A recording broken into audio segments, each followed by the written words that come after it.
Welcome, parishioners and friends of St. Anne and St. Joseph, to our scripture reflection today, Wednesday, April the 28th. I'd like to just reflect with you on the Gospel today, Gospel of John, of course, what we're following in these days, on this particular sentence where Jesus says, "I have come as light to the world, so that everyone who believes in me should not remain in darkness." In fact, from the very beginning of the Gospel of John, the emphasis is Jesus presenting himself as light of the world, and John's Gospel often comparing light and darkness, because light is one of the signs, if you want, of the presence of Jesus. And so there's no different in the Gospel today. In fact, I'm just reminded that the whole Gospel of John, it even starts off that way. Just listen to chapter 1, very beginning of the Gospel of John. "In the beginning was the Word, and the Word was with God, and the Word was God. And he was in the beginning with God. All things came to be through him, and without him nothing came to be. What came to be through him was life, and this life was the light of the human race. The light shines in the darkness, and the darkness has not overcome it." A man named John was sent from God.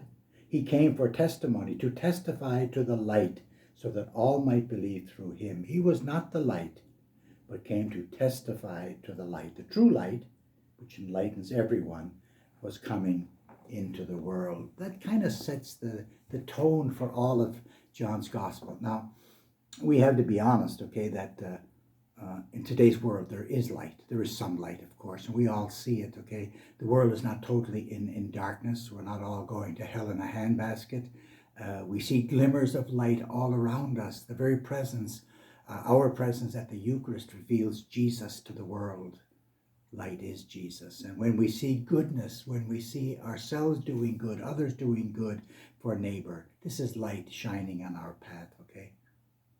But it is true that our world, the secular world in which we live, of course, is looking at light through a different kind of a lens. You might want to call it even through cataracts, through which we do experience kind of a blurred vision. Somewhat like the Pharisees, we can also say to Jesus, "We are not blind, are we?" Well, depends. This blurred vision is the only vision that many people will see and know and live by. They've grown up with it, they've grown accustomed to it, used to it, grown comfortable with it. In fact, how often do we say, "Well, that's the way things are." And so we can become dulled to another kind of reality, the spiritual life. It is not our fault in any way. It's kind of like an addiction.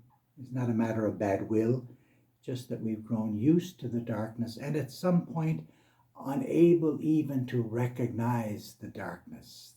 That happens when we lose our ability even to think for ourselves, simply following the crowd, unable to be reflective about our life experiences, which I call this discernment, looking at events through the eyes of faith, in the light of the gospel, light of Jesus.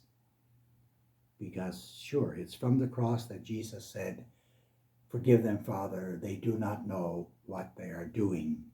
But it's in that same cross that we are baptized and we come to share in the mission of Jesus to be light, precisely by the way in which we live our lives.